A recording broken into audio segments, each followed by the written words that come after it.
Ubale wa Diamond Platnumz komanso Harmonize unali umodzi mwa maubale obeba kwambiri a anthu otchuka. Kupatula kuti winayi anali ali upcoming mu nthawi imeneyo, wina anali odziwika kale, anthu ankakondana ndipo mu nyimbo ankatchulana, ankachitana feature limodzi, ngakhale kuti winayi anali bwana wake wa winayi. Koma anthu awiriwa atadana, zinthu zambiri zinasokonekera, anthu ambiri anayankhula zinthu zosiyanasiyana. Africa yonse inadabwa, chachitisa ndi chani kuti njovu ziwirizi zimenyane chotere? Chachitika ndi chani kuti anthu awiriwa asemphane maganizo?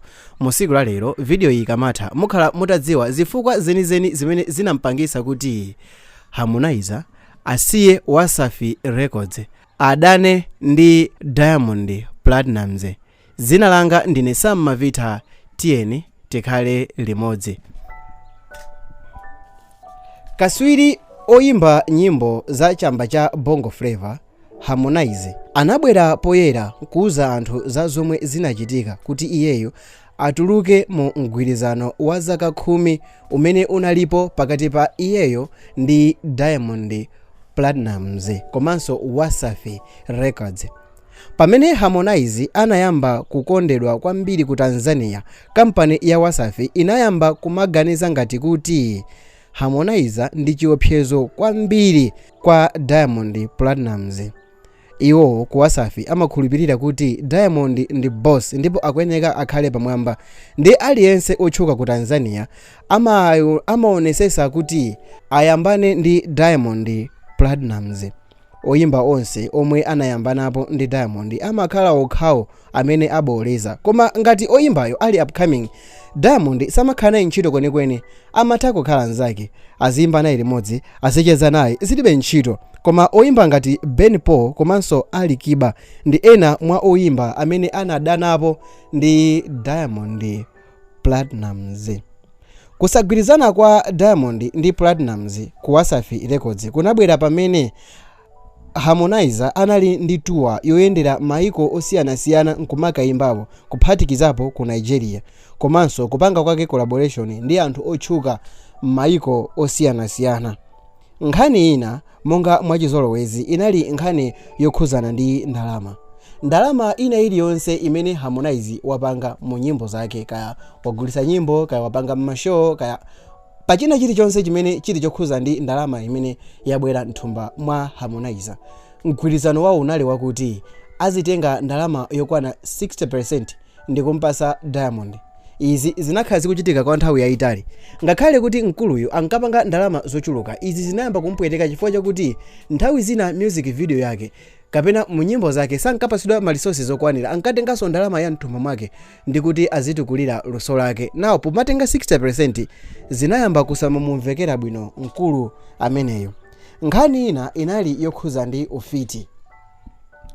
Bambo ake a Harmonize ankati akabwera kuzamuona Harmonize kumeneku ku Dar es Salaam, makamaka ku nyumba zimenezi za Diamond komanso mwina kumene kuli azinzake ama close friends a Diamond Platnumz, anthuwa ankamunena kuti bambo ake a Harmonize ndi mfiti amene abwera kuti azamuloze Diamond, ndicho linga chokuti mwana wawo Harmonize abwere pa top.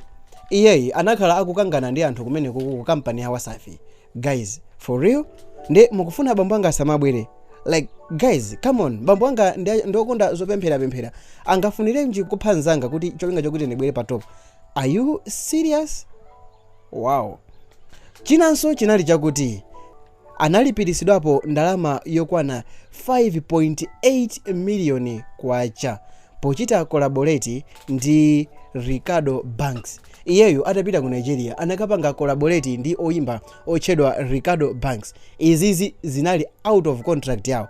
Izi zinali zokuti Wasafi sankaziwa kanthu.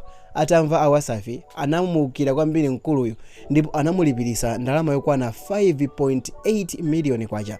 Kumbukirani kuti Harmonize anali pansi pa Wasafi Records, ndipo Wasafi Records kapena Wasafi label mwine wake ndi Diamond Platnumz. Harmonize ankalankhulidwa monyoza ndi azinzake a Diamond Platnumz ali pomwepo. Nthawi zina kutukwanidwa Diamond Platnumz ali pomwepo, ankangoyang'ana osayankhulapo kanthu, osalowererapo. Nthawi zinanso mwina ndi kumaseka pa nthawi imene contract yake inali kumapeto like kuti afuna achite terminate contract yake, masiku akokhala ku Wasafi ayamba kumukwana, zinthu zikuchitika ku Wasafi zayamba kumuchulukira mmutu, afuna akhale payekha. Wasafi inachita collaborate ndi music distribution agency ya mdziko limene la Tanzania, ndipo ankatolera ma royalties a Harmonize ambirimbiri, ndipo ndalama yonse inali pafupifupi $25,000 imene ndi pafupifupi 25 million kwacha. Ndalamayi inali yambiri. Harmonize anakhala akulira ndithu kuti ndalama imeneyi amene kuti apasidwe imuthandizire mu zinthu zina ndi zina, koma sizinkaphula kanthu kufikira pamene panasankhidwa wina wamkulu oyendesa agency imeneyi nkhani zokhuza ndi music industry, ndi pamene panayamba kumaoneka ngati at least hope yayamba kuoneka kuti mkuluyo akhoza kupasidwapo zinthu zake.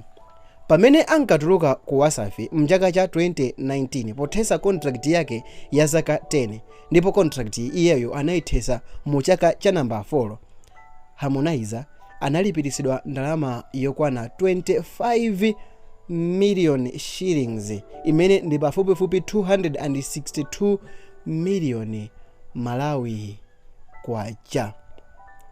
Guys, ndi ndalama zambiri. I don't know kuti ku Malawi kunoko zingafike pamene pampakana, I don't know.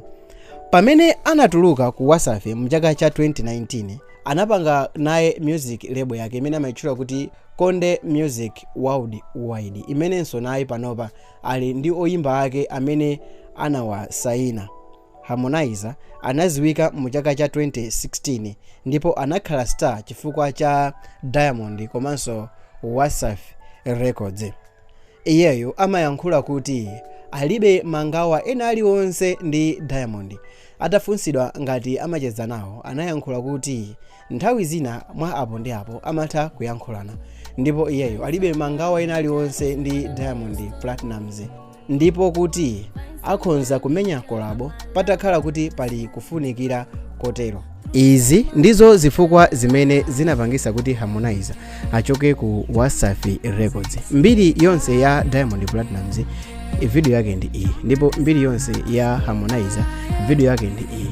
Ngati mwayikonda video iyi, chonde tipaseni like, zitithandiza kwambiri kuti video iyi ifikire anthu ochuluka. Komanso chitani subscribe ngati mwayikonda video iyi, komanso mukufuna ma videos ochuluka angati video yomwe is. Samavita guys, and see you in the next video.